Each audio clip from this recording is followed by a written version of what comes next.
نہیں ہے. دنیا کی کسی برادری کے پاس میں حضرت عثمان بن عفان جیسی حیا نہیں ہے. دنیا کی کسی برادری کے پاس، کسی قوم کے پاس میں مولائے کائنات، حلال المشکلات، فاتح خیبر، داماد پیغمبر، امیر المومنین حضرت مولا علی شیر خدا جیسا بہادر نہیں ہے. یہ ہماری قسمت ہے کہ اللہ رب العزت نے ہمیں امام حسن عطا فرمائے. یہ ہماری خوش نصیبی ہے کہ ہم امام حسین کے غلام ہیں. یہ ہماری قسمت ہے کہ ہم غوث پاک کے غلام ہیں. یہ ہماری خوش قسمتی ہے کہ ہماری قوم کو اللہ نے نائب النبی فی الہند خواجہ خواجگاہ معین الملت والدین خواجہ غریب نواز عطا فرمائے. دنیا کے یہ وہ لوگ ہیں، جب بھی تاریخ چنندہ لوگوں کی لکھی جائے گی اور دنیا کی بیسٹ کمیونٹی یا بیسٹ پرسنالٹیز کا اتہاس جب بھی لکھا جائے گا، تو مانوتا کا جب بھی اتہاس لکھا جائے گا، یہ تمام نام سب سے پہلے آئیں گے. لیکن جس قوم کے یہ رہنما ہیں اور جس قوم کے حوالے سے یہ پہچانے جاتے ہیں، آج وہ مسلمان قوم کہاں کھڑی ہوئی. یہ دنیا کے سب سے بہترین لوگ ہیں. ایک بہت بڑے انگریز مستشرق نے کہا تھا کہ دنیا کا سب سے بہترین مذہب اسلام ہے اور دنیا کی سب سے بدترین قوم مسلمان ہے. جانتے ہو کیوں کہا اس نے؟ کیونکہ مسلمان جانتے ہی نہیں کہ اسلام ہے کیا. چند پرمپرائیں ہیں ہمارے یہاں جو مانی جاتی ہیں اور ہم ان پرمپراؤں رسموں کو مانتے ہوئے چل رہے ہیں اور انہیں کو ہم نے دین سمجھ لیا. تو اس لیے میں چند وہ باتیں کرنے کی کوشش کر رہا ہوں آپ سے جو حضرت غوث پاک رضی اللہ تعالیٰ عنہ نے کی تھی اس 11ویں شریف کے موقع پر، تاکہ ہم بھی انہی کاموں کو کریں. جو ہمارے ارد گرد کے حالات بنے ہوئے ہیں، نفرت کا ماحول ہے، مسجدیں خطرے میں ہے، ہمارا وجود خطرے میں ہے، مدرسے خطرے میں ہے، قبرستان خطرے میں ہے، عیدگاہیں خطرے میں ہے، مصیبت بنی ہوئی ہے، آئے دن تماشے چل رہے ہیں. کم سے کم ہم کچھ کوشش کریں اپنے بچاؤ کی طرف. اور ہمارے بڑوں نے نہ صرف خود کو بچایا، پورے شہر جلنے سے بچا لیا، پورے علاقے بچا لیے. اور ہم لوگ آگ لگانے والے لوگوں میں سے نہیں ہیں. حضرت ابراہیم علیہ السلام کو جب آگ میں ڈالا جا رہا تھا اور جب آگ جلائی گئی تو ایک چڑیا، منی سی چڑیا اس آگ میں پانی ڈالنے کا کام کر رہی. تو کوے نے دیکھا تو کہا کہ چڑیا تیری چونچ کے اس پانی سے آگ کو نہیں بجھایا جا سکتا. تو چڑیا نے کہا کہ ہاں میں مانتی ہوں کہ میری چونچ کے اس پانی سے آگ نہیں بجھے گی، لیکن جب کل اس آگ کا اتہاس لکھا جائے گا، جب اس آگ کی تاریخ لکھی جائے گی، تو میرا نام آگ لگانے والوں میں نہیں، آگ بجھانے والوں میں. تو ہم کون لوگ ہیں؟ آگ لگانے والے کہ بجھانے والے؟ جی ہے نا، طے ہو گیا کہ ہم تو بجھانے والے ہیں. ہم اس نبی کو مانتے ہیں جنہوں نے نفرت کا جواب محبت سے دیا. ہم اس نبی کو مانتے ہیں جنہوں نے پتھر کھا کر کے ہدایت کی دعائیں.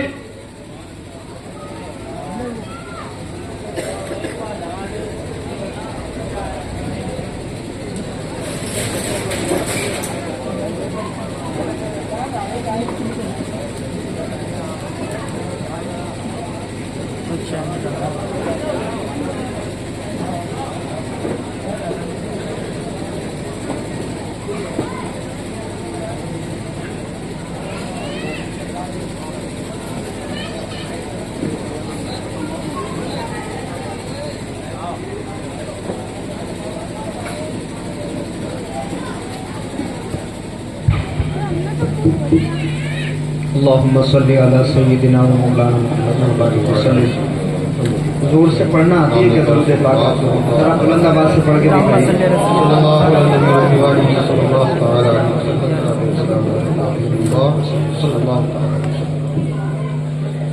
ابھی مفتی صاحب آپ کو بہت اچھی تقریر سنائیں گے اور ممکن ہے کہ آپ کو کرسی سے اٹھ کر کے ان کو داد دینی پڑے، لیکن میں آپ سے ہاتھ بھی نہیں اٹھواؤں گا. بس کان میری طرف رکھیے اور توجہ سے سماعت کر لیجیے. تو ہم لوگ کون ہیں؟ آگ لگانے والے کہ بجھانے والے؟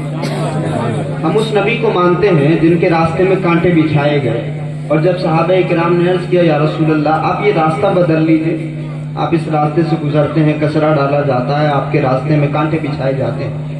حضور نے بڑی خاص بات ارشاد فرمائی تھی، اور یہاں سے مسلمانوں کو، ہم سب کو اپنا اسٹیٹس طے کر لینا. حضور نے فرمایا تھا کہ میرے صحابہ میں اپنا راستہ بدلنے کے لیے نہیں، ان کا راستہ بدلوانے کے لیے آیا ہوں. تو ہمارے آقا جو لوگ جہنم میں جانے والے تھے ان کو وہاں سے کھینچ کر کے جنت میں لے جانے کے لیے آئے تھے، ہے نا؟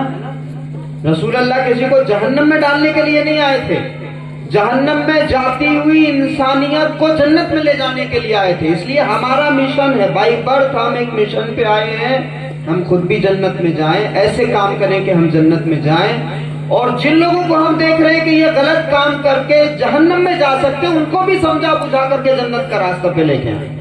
یہ ہم مشن پہ آئے ہیں، اور بزرگوں نے ہمارے اسی مشن کو اپنایا تھا۔ جس بڑے پیر کی ہم 11ویں کر رہے ہیں وہ اسی مشن پہ تھے۔ اسی وجہ سے اللہ رب العزت نے جب انہوں نے اس مشن کو اپنی زندگی میں کمپلیٹ کر لیا، اپنی زندگی میں غوث پاک نے اسی مشن پر کام کیا، اللہ رب العزت نے ان کو ایسی زندگی عطا فرمائی، ایسی زندگی عطا فرمائی کہ بغداد سے اٹاوا کی دوری ہزاروں کلومیٹر کی ہے، لیکن شہنشاہ بغداد کی 11ویں ہم اٹاوا کی اس گلی میں بیٹھ کر کے منا رہے ہیں۔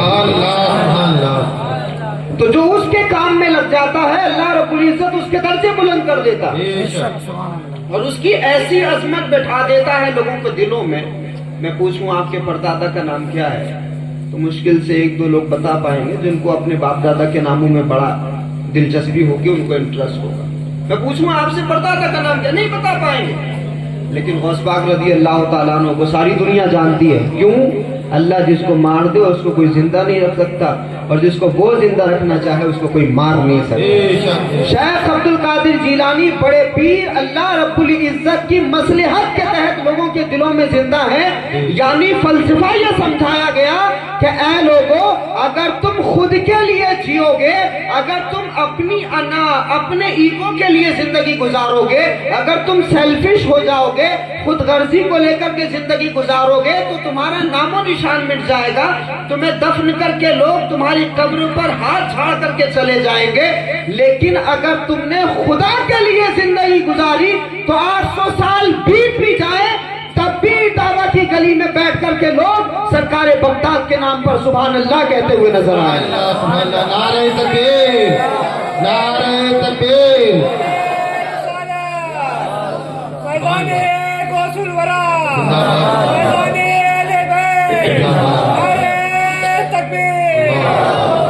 تو ہم لوگ بائی برتھ ایک مشن پہ آئے ہیں، غوث پاک نے اس مشن کو اپنی زندگی میں اپنایا، اور وہ مشن کیا تھا؟ وہ مشن تھا اصلاح کا، وہ مشن تھا سماج سیوا کا۔ کیا سماج سیوا جانتے ہیں نا آپ؟ سیوا کے اندر جانتے ہیں آپ، لکھا ہوا دیکھتے ہوں گے۔ سوشل سروس کی حضرت غوث پاک نے، آج بڑے سوشل ایکٹیوسٹ بنے ہوئے نظر آتے ہیں، بڑی ہیومینٹی کی باتیں کرنے والے، ہیومن رائٹس کی بات کرنے والے، بڑے سارے بینر وینر لگا کر کے ہر جگہ کبھی پانی پلا رہے ہیں، کبھی کھانا کھلا رہے ہیں۔ اب تو کتوں کو بھی کھانا کھلانے کا رواج ہے، اچھی بات ہے۔ تو حضرت غوث پاک نے سماج سیوا کی، اللہ کو راضی کیا، بنیادی طور پہ اوور آل حضرت غوث پاک نے ان دونوں چیزوں پر کام کیا تو اللہ رب العزت نے ان کو دائمی زندگی عطا فرما دی اور ان کو شہنشاہ بغداد بنا دیا۔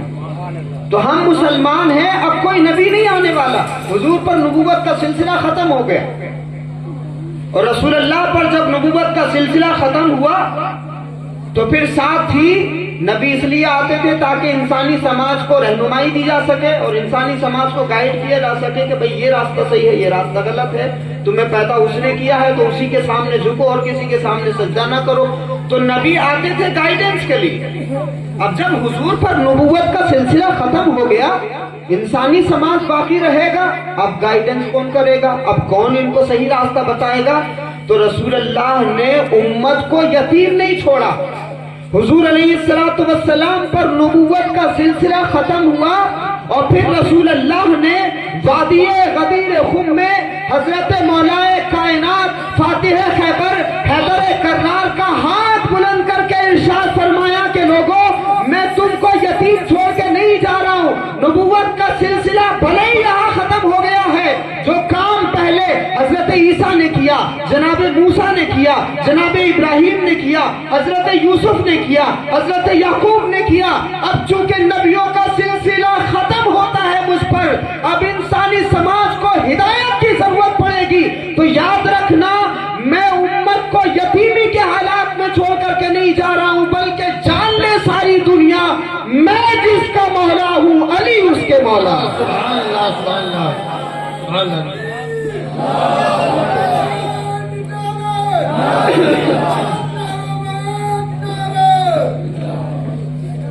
تو آقا علیہ الصلوۃ والسلام نے فرمایا من کنت مولا فہذا علی مولا، یعنی باضابطہ ایک سلسلہ وہاں سے شروع ہوا. اب ولایت کا سلسلہ شروع ہوا، جو کام نبی کرتے تھے اب وہ کام ولی کریں گے. اور حضرت مولا علی کو امام الاولیاء بنا دیا گیا، باب فاتح ولایت بنایا گیا. اور پھر حضرت امام علی مولائے کائنات سے سلسلے شروع ہوئے. سیدہ کائنات مخدومہ کونین جناب فاطمہ الزہرا سلام اللہ علیہا کے دو شہزادے، ایک حضرت امام حسن مجتبیٰ علیہ السلام، دوسرے امام حسین. ان دونوں سلسلوں کی اولادیں، ان دونوں شہزادوں کی اولادیں ساری دنیا میں پائی جاتی ہیں. میں نے کہا آپ کو زمانے سے گھبرانے کی ضرورت نہیں ہے، حالات سے ڈرنے کی ضرورت نہیں ہے. میں آپ کے اندر امید جگانے کے لیے آیا ہوں. خوف اور ڈر اپنے دل سے نکال دیجئے، اور میں آپ کو یہ بتانے آیا ہوں جو اللہ سے ڈرتا ہے وہ کسی سے نہیں ڈرتا، اور جو اس سے نہیں ڈرتا پھر وہ سب سے ڈرتا ہے. جو اس کے سامنے جھکتا ہے اس کو کسی کے سامنے جھکنے کی ضرورت نہیں پڑتی، اور جو اس کے سامنے نہیں جھکتا پھر وہ ہر در پر جھکتا ہے. یہ ایک سجدہ جسے تو گراں سمجھتا ہے 1000 سجدوں سے دیتا ہے آدمی کو نجات. تو حضرت امام حسن مجتبیٰ اور امام حسین سے یہ سلسلے شروع ہوئے. آپ دیکھو وقت کے بادشاہوں ظالموں نے حضرت امام حسن پر بھی ظلم کیے، حضرت امام حسین پر بھی ظلم کیے، لیکن اللہ رب العزت نے جن کو زندہ رکھنا تھا وہ ایسے زندہ رہے الحمدللہ. حضرت امام حسن مجتبیٰ کو زہر دیا گیا تھا، امام حسن علیہ السلام کو زہر دیا گیا، لیکن اس نسل کو ختم کرنے کی جتنی کوششیں کی گئیں اللہ رب العزت نے اتنی ہی برکتیں عطا فرمائی. لوگوں فخر ہے ہمیں کہ ہم امام حسن کو ماننے والے ہیں، اور ہم جس بڑے پیر کی 11ویں منا رہے ہیں جانتے ہو وہ کون ہے؟ وہ بڑے پیر دستگیر روشن ضمیر بھی حضرت امام حسن مجتبیٰ کی اولاد میں سے. والد کی طرف سے حسن ہی ہے حضرت غوث پاک امام حسن کی اولاد میں سے، اور ماں کی طرف سے حسینی ہے حضرت امام حسین کی اولاد میں سے ہیں، یعنی نجیب الطرفین سید. تو حضرت غوث پاک رضی اللہ تعالیٰ عنہ اس مشن کے جانشین بنے، اور حضرت غوث پاک رضی اللہ تعالیٰ عنہ کے والدین جو اپنے زمانے کے ایسے متقی و پرہیزگار کے واقعات آپ نے بار بار سنے، لیکن یہیں پہ یہ بات بھی سمجھ لیجئے کہ دنیا اپنی اولادوں کی نافرمانی کا شکوہ کر رہی ہے. یاد رکھو اگر باپ اپنی اولاد کو حلال لقمہ نہ کھلائے اور ماں کی پاک دامنی نہ ہو تو بچے ہمیشہ ہمیشہ نافرمان ہوں گے. اس لیے باپ کو چاہیے کہ وہ حلال لقمہ کھلائے، اور ماں کو چاہیے کہ وہ پاکیزگی کے ساتھ میں اپنی اولاد کی دینی تربیت کرے. تو ہاں میں مانتا ہوں کہ ہمارے بچے شیخ عبد القادر جیلانی غوث اعظم نہیں بن سکتے، لیکن اگر حلال لقمہ ہو اور ماں کی پاک دامنی ہو تو یہ بچے غوث اعظم کے غلام ضرور بن سکتے ہیں. شیخ عبد القادر جیلانی غوث پاک رضی اللہ تعالیٰ عنہ کے والد کا تقویٰ آپ جانتے ہیں، سیب کھا لیا تھا اور پھر کیسے اس کا بھگتان کیا. یہاں تو انچ انچ کی زمین پہ ہمارے مقدمے چل رہے، ہمارے حالات کیا ہیں ہم ہی جانتے ہیں. اسی طرح سے ماں کی پاک دامنی کہ جب حضرت عبداللہ سومئی نے تفسیر بیان کی تو پورا حلیہ بیان کر دیا، دیکھتی نہیں ہے، سنتی نہیں ہے، بولتی نہیں ہے اور پکڑتی. تو یہ تمام چیزیں سب کچھ بتا دیا، لیکن اس کے باوجود بھی غوث پاک کے والد کی نظروں میں دنیا کی زندگی امپورٹنٹ نہیں ہے، آخرت کی زندگی امپورٹنٹ ہے.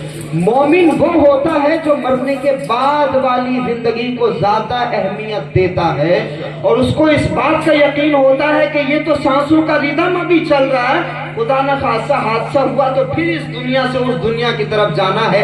حادثہ نہ بھی ہو، 80 سال کی عمر بھی ہوگی تب بھی جانا تو ہے نا اس دنیا کو چھوڑ کر کے. تو جو مومن ہوتا ہے اس کی شان یہ ہوتی ہے کہ وہ اس دنیا کے دکھ اٹھاتا ہے تاکہ اس دنیا میں اس کو چین اور سکون مل سکے. اور غوث پاک کے والد نے صرف اس لیے کہ کہیں اللہ کے یہاں پکڑ نہ ہو جائے انہوں نے اس کا بھگتان کیا، وہ سیب کھا لیا اور لمبے زمانے تک پھر کھیتی کسانی کرتے رہے، اور پھر لمبے زمانے تک وہ خدمت کرتے رہے، اور پھر ایسی لڑکی سے شادی کی. یاد رکھو کہ بندہ اگر حلال طریقے سے کھاتا ہے اور صحیح راستے پہ چلتا ہے تو اللہ اس کو انعام بھی اتنا خوبصورت عطا فرماتا ہے کہ پھر اٹھاوا میں بیٹھے ہوئے لوگ غوث پاک کی ماں کے نام پر سبحان اللہ کہتے ہیں، ہے کہ نہیں؟ انعام بھی ہے، انعام بھی، ایسا نہیں ہے کہ انعام نہ ہو۔ اگر آپ محنت کر رہے ہیں، اسٹرگل کر رہے ہیں، سیکریفائس کر رہے ہیں، قربانیاں دے رہے ہیں حلال کے لیے، اگر آپ مشکلات اٹھا رہے ہیں، یہی اگر میں پوچھنے لگوں تم سے تمہارے کاروباری حالات، تو ہر آدمی یہ کہے گا کہ صاحب بڑی تنگی ہے، خرچے زیادہ ہیں، آمدنی بڑی کم ہے، 300 روپے 400 روپے 500 روپے خرچے زیادہ، آمدنی کم ہے۔ میں آپ کو بتاؤں، ہم اس دین کو مانتے ہیں۔ آقا علیہ الصلوۃ والسلام نے ارشاد فرمایا کچھ گناہ ایسے ہوتے ہیں جو نمازوں کے ذریعے بھی نہیں دھلتے، روزے کے ذریعے بھی نہیں دھلتے۔ بندہ جب روٹی روزی کمانے کے لیے اپنے کاروبار کی کرسی پر بیٹھتا ہے اور اس کے سامنے حرام پڑا ہو، وہ حرام کما سکتا ہے لیکن پھر بھی چھوڑ دیتا ہے اس کو، یہ سوچ کر کے کہ کوئی دیکھے نہ دیکھے میرے اللہ ضرور دیکھ رہا۔ جب وہ یہ سوچ کر کے چھوڑ دیتا ہے نا، اللہ رب العزت کی رحمت کو اس بندے پر پیار آتا ہے۔ بہت سارے گناہ صرف اس سوچ کی وجہ سے دھل جاتے ہیں انسان۔ تو بندہ اگر حلال کمائی کر رہا ہے اور اس میں اگر تنگی ہے اور گھر آپ خالی ہاتھ واپس ہو رہے ہیں، کم پیسے لے کے واپس ہو رہے ہیں، تو کبھی مایوس نہیں ہونا، کیونکہ آج اللہ رب العزت نے آپ کو زیادہ نیکیاں کمانے کا موقع عطا فرمایا ہے، بس نیت اپنی سدھارو۔ تو یہ ہمارا دین ہے کہ اگر بندہ حلال کمائی کرے تو اس طرح سے بھی اس کو گناہوں کا کفارہ ہو جاتا ہے۔ تو حضرت غوث پاک رضی اللہ تعالیٰ عنہ کا نام شیخ عبد القادر جیلانی۔ کوئی کہے بھئی آپ غوث اعظم کیوں کہتے ہیں؟ مدد کرنے والا تو اللہ ہے۔ قرآن مجید میں ایسے بہت سارے سملر الفاظ ہیں جو اللہ کے لیے بھی استعمال ہوئے، رسول کے لیے بھی استعمال ہوئے، مومنین کے لیے بھی استعمال ہوئے۔ کہا وَلِلَّهِ الْعِزَّةُ وَلِرَسُولِهِ وَلِلْمُؤْمِنِينَ، عزت اللہ کے لیے ہے، رسول کے لیے ہے اور مومنین کے لیے۔ اسی طرح سے رؤوف، مہربان اور رحیم، یہ کون ہے؟ یہ اللہ رب العزت ہے، اس کی شان ہے۔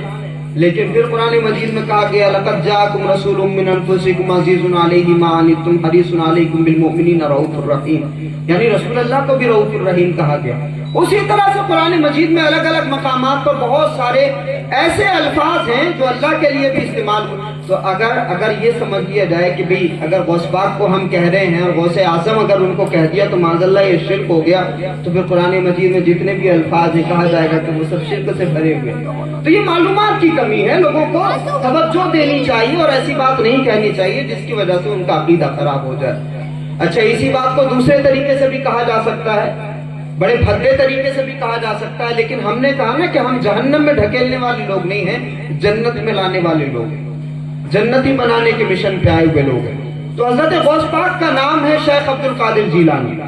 470 ہجری کو گیلان میں پیدا ہوئے، ان کو اسی وجہ سے جیلانی یا گیلانی کہا جاتا ہے۔ شیخ اس وجہ سے کہا جاتا ہے کیونکہ اس زمانے کے جتنے بڑے بڑے علماء تھے ان میں بڑا اہم مقام تھا حضرت غوث پاک کا، اور جو بہت بڑے عالم ہوتے ہیں ان کو شیخ کہا جاتا ہے اس زمانے میں، اور ابھی بھی کہا جاتا ہے شیخ۔ اسی طرح سے حضرت غوث اعظم رضی اللہ تعالیٰ عنہ کے بہت سارے القابات ہیں، دستگیر ہیں، آپ مدد فرمانے والے ہیں، اور ایسے بہت سارے تاریخی واقعات ہیں کہ کہیں سے لوگوں نے حضرت غوث پاک کو پکارا اور حضرت غوث پاک کی روحانیت نے ان کی مدد فرمائی۔ تو یہ ایک مختصر سا خاکہ، 470 ہجری کو پیدا ہوئے گیلان میں۔ رمضان کے پہلے روزے کو حضرت غوث پاک کی پیدائش ہے، اور آپ نے جب دودھ نہیں پیا تو طے ہو گیا کہ جی آج چاند دکھ چکا ہے، اور لوگ کشمکش میں تھے۔ یہ پہلی کرامت ان کی ظاہر ہوئی، لیکن اس کے باوجود ماں نے ان کو تعلیم دی، والد نے ان کو پڑھایا۔ میں جس پوائنٹ پہ لانا چاہتا ہوں مسلمانوں کو، پوائنٹ یہ ہے کہ اللہ رب العزت اس بات پر قادر ہے کہ وہ اپنے اولیاء کو ماں کے پیٹ میں بھی حافظ بنا دے گا۔ سبحان اللہ سبحان اللہ۔ اور دلی میں قطب الاقطاب حضرت خواجہ قطب الدین بختیار کاکی رحمۃ اللہ علیہ کا مزار مبارک ہے، آپ جانتے ہیں۔ قطب الاقطاب حضرت خواجہ قطب الدین بختیار کاکی 15 پاروں کے حافظ تھے۔ جب پڑھنے کے لیے گئے قاضی صاحب کے پاس، انہوں نے کہا الف با تا، سورہ فاتحہ سے شروع کیا، سبحان الذی اسری بعبدہ تک پڑھتے چلے گئے۔ 4 سال کا بیٹا، 4 سال کا بچہ، کہا صاحب یہ پارے آپ کو کیسے یاد ہو؟ کہا نہیں، جب میں پیٹ میں تھا تو میری ماں ان پاروں کی کثرت سے تلاوت کیا کرتی تھی، اور ان کے تلاوت کرنے کی وجہ سے میں بھی آدھے قرآن مجید کا حافظ ہو گیا ہوں۔ تو اللہ تو اس بات پہ قادر ہے۔ تو وہ چاہے تو غوث پاک کو بڑا عالم بنا کے پیدا کر دے، صاحب کرامت بزرگ، پیدائشی ولی، اس کے باوجود بھی علم حاصل کر رہے ہیں۔ ابتدائی علم حضرت غوث پاک نے اپنی ماں سے حاصل کیا، والد سے حاصل کیا، اور پھر جو لوکل وہاں کے اسکول تھے وہاں پہ جا کے حاصل کیا۔ اس زمانے میں اسکول مدرسہ الگ نہیں تھا، کیونکہ انگریزوں نے فساد نہیں مچایا ہوا تھا اس زمانے میں، انہوں نے تو اب انتشار کیا۔ اس زمانے میں جو مدرسہ ہوتا تھا اس مدرسے میں سائنس بھی پڑھائی جاتی تھی، اس مدرسے میں حدیث بھی پڑھائی جاتی تھی، اور بیسیکلی سائنس کا جو سرچشمہ ہے وہ قرآن مجید ہے۔ قرآن مجید سے تو سائنس نکلی ہے نا۔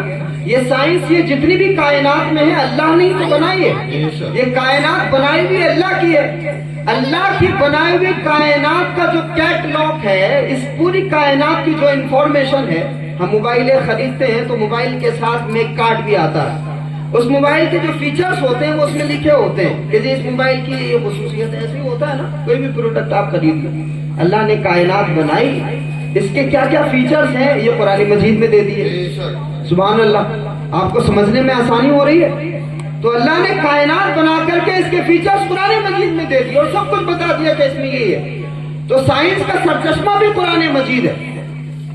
تو حضرت غوث پاک نے تعلیم حاصل کی اس زمانے کے لوکل مدرسوں میں، اور پھر جب 18 سال کی عمر ہوئی تو وہ واقعہ بھی آپ نے سنا کہ ان کی ماں نے سل دیے، پھر وہ کپڑے اور وہ نکل پڑے سفر کے لیے۔ اب یہاں ماؤں کے لیے بڑا خاص پیغام ہے۔ غوث پاک کی ماں اپنے بچے کو جب بھیجنے لگی تو رونے لگی۔ حضرت غوث پاک نے کہا کہ ماں رو کیوں رہی ہو؟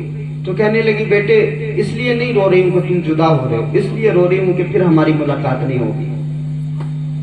جو کسی مشن پہ آئے ہوتے ہیں نا، اور جن کی بعد والی زندگی نظر میں ہوتی ہے، چھوٹی چھوٹی چیزوں کو وہ مائنڈ نہیں کرتے، ان کو پتا ہے کہ ہمیں اللہ کے یہاں جواب دینا۔ تو یہ اولاد بھی اللہ نے عطا فرمائی ہے، تو اس اولاد کو ہم سینے سے لگا کے رکھیں یا امام حسین کی طرح میدان کارزار میں بھیج دیں، تاکہ یہ قربانیاں پیش کریں تو رسول اللہ کا دین آگے بڑھے۔ اگر حضور کے دین کا چراغ اٹاوا کی زمین میں جل رہا ہے تو یہ امام حسین کے خون کا صدقہ ہے، اور اس چراغ کی لاج کو آگے بڑھانے والے حضرت شیخ عبد القادر جیلانی غوث اعظم رضی اللہ تعالیٰ عنہ۔ تو ان کی ماں نے یہ نہیں کہا بیٹے تو میرا بڑا لاڈلا ہے، تو مجھے چھوڑ کے کیوں جا رہا ہے؟ مشن ہے ایک ذہن میں، ماں تو ماں ہوتی ہے، رونے لگی، لیکن اس کے باوجود بھی اپنے بیٹے کو تعلیم حاصل کرنے کے لیے بھیجا۔ اس زمانے کی جو بڑی یونیورسٹی تھے، آج کے دور میں آکسفورڈ اور کیمبرج ہم کہہ سکتے ہیں، اس زمانے کی بڑی یونیورسٹی کہی جاتی تھی جامعہ نظامیہ، مدرسہ نظامیہ، بہت بڑا مدرسہ تھا۔ اس مدرسے میں حضرت امام غزالی پرنسپل تھے کسی زمانے میں، امام غزالی، شیخ سعدی نے وہاں پڑھا، بڑے بڑے بزرگوں نے اس مدرسے میں جا کے تعلیم حاصل کی، تو حضرت غوث پاک نے بھی وہاں تعلیم حاصل کی۔ کمال بات میں بتاؤں، یہ جو مدرسہ تھا نا، اس مدرسے میں اسکالرشپ بھی دی جاتی تھی، اس مدرسے میں سائنس، فلسفہ، جغرافی، history, chemistry, biology, political science سب کچھ پڑھایا جا رہا تھا اس مدرسے میں۔ غوث پاک وہاں پڑھنے کے لیے پہنچے تو باضابطہ ہاسٹل تھا، ہاسٹل کی فیس تھی، غوث پاک پڑھنے لگے، ایڈمیشن ہو گیا، بڑے ذہین ہوشیار تھے۔ تو آپ کے جو نانا تھے، والد کا تو انتقال ہو گیا، تو آپ کے نانا عبداللہ سومئی بہت پیسے والے تھے، ان کے باغات تھے آپ جانتے، وہ جب پیسے بھیجا کرتے تھے تو شیخ عبد القادر جیلانی، ہم 11ویں کا لنگر کرتے ہیں نا، غوث پاک نے کب سے لوگوں کو کھلانا شروع کیا؟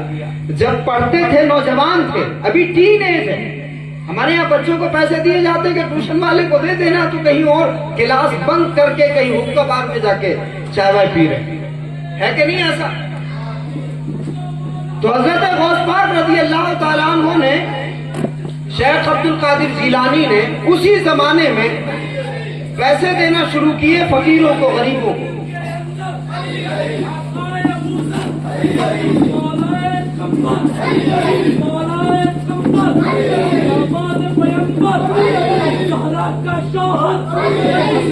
کا بابا صدیق کا نعرہ، عثمان نے پکارا، نعرہ حیدری۔